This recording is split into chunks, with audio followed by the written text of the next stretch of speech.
Bismillahirrahmanirrahim. Assalamualaikum warahmatullahi wabarakatuh. Alhamdulillah wassalatu wassalamu ala Rasulillah, amma ba'd.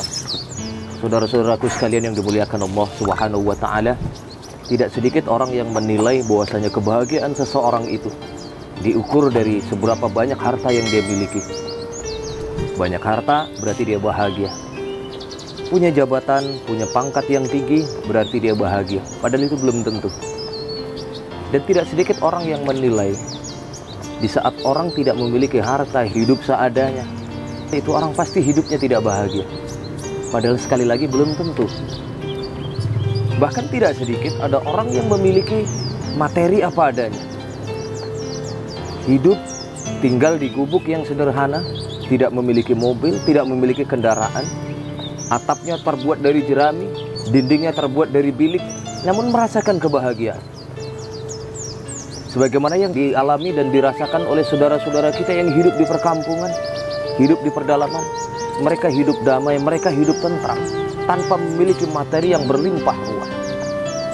Maka mohon maaf, kita sering jumpai orang yang mungkin materinya berlimpah ruah, pendidikannya tinggi, namun di puncak kesuksesan dari materi yang dia dapatkan, hidupnya diguncang, tidak tenang, dikejar-kejar KPK, yang mungkin ada beberapa harta yang dia dapatkan itu tidak dengan cara yang halal.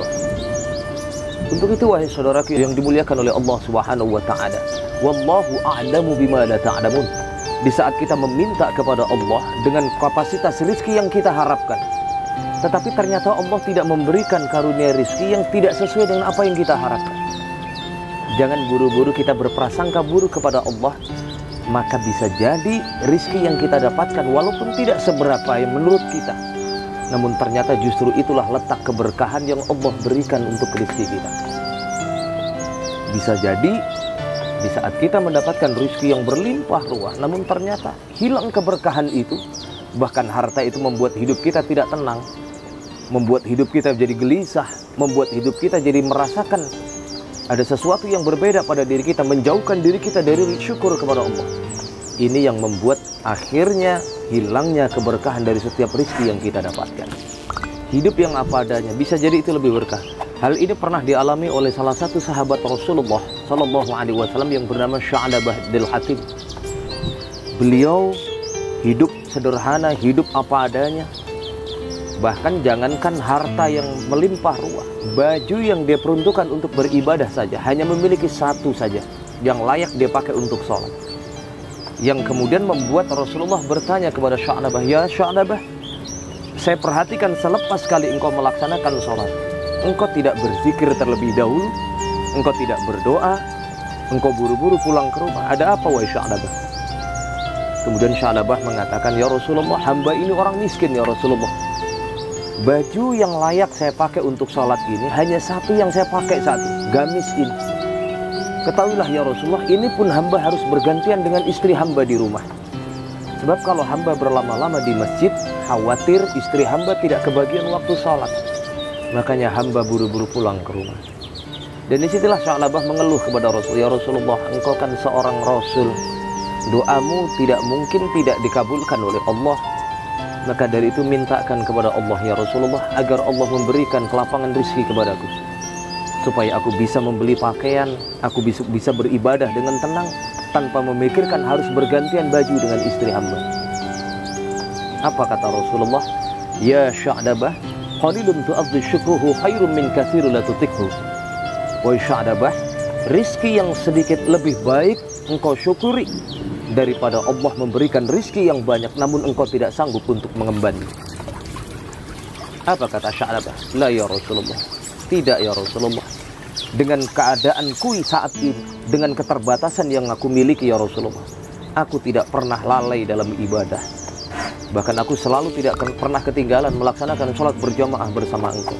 Dengan keterbatasan, apalagi kalau aku memiliki baju sendiri, bisa beribadah dengan tenang." Dan inilah yang membuat akhirnya Sya'labah meminta kepada Rasulullah, "Allahumma aghnina 'ala Sya'labah." Ya Allah, berikan kekayaan kepada Sya'labah. Diberikan modal sepasang kambing jantan dan kambing betina. Peliharalah wahai Sya'labah, mudah-mudahan ini membawa berkah buat rezekimu. Dibawa pulang oleh Sya'labah. Namun apa yang terjadi? Subhanallah, Allah memberikan istidrat kepada Sya'labah. Diberikan kelapangan rizki, ternaknya semakin baik, beranak, semakin banyak jumlah kambing yang dipelihara oleh Sya'labah. Kemudian Sya'labah mengembangkan bisnisnya, bukan hanya kambing, binatang-binatang ternak yang lainnya. Sukses Sya'labah ini, ternyata apa yang dikatakan oleh Sya'labah di awal permintaannya kepada Rasulullah, dia ingkari sendiri. Ternyata Sya'labah bukan semakin dekat kepada Allah, malah justru membuat Sya'labah lupa untuk mensyukuri nikmat dari Allah Subhanahu wa ta'ala. Tidak lagi tampak Sya'labah melaksanakan sholat berjamaah bersama Rasulullah.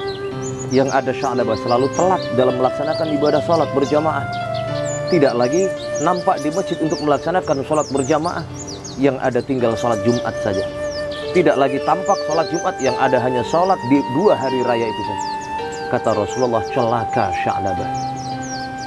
Kisah ini menggambarkan bahwasanya seberapapun rizki yang Allah berikan kepada kita, Allah yang lebih tahu porsi rizki yang diberikan kepada hambanya.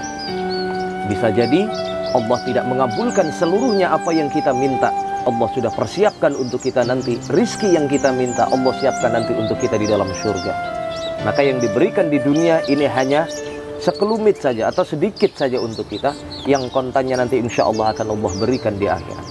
Maka berprasangka baiklah kepada Allah. Ini adalah kemauan Allah yang insya Allah Allah ingin membahagiakan kita nanti di akhirat. Mudah-mudahan kita termasuk hamba Allah yang bersyukur. Amin ya rabbal alamin. Wallahul muwaffiq ila aqwamit thoriq. Assalamualaikum warahmatullahi wabarakatuh.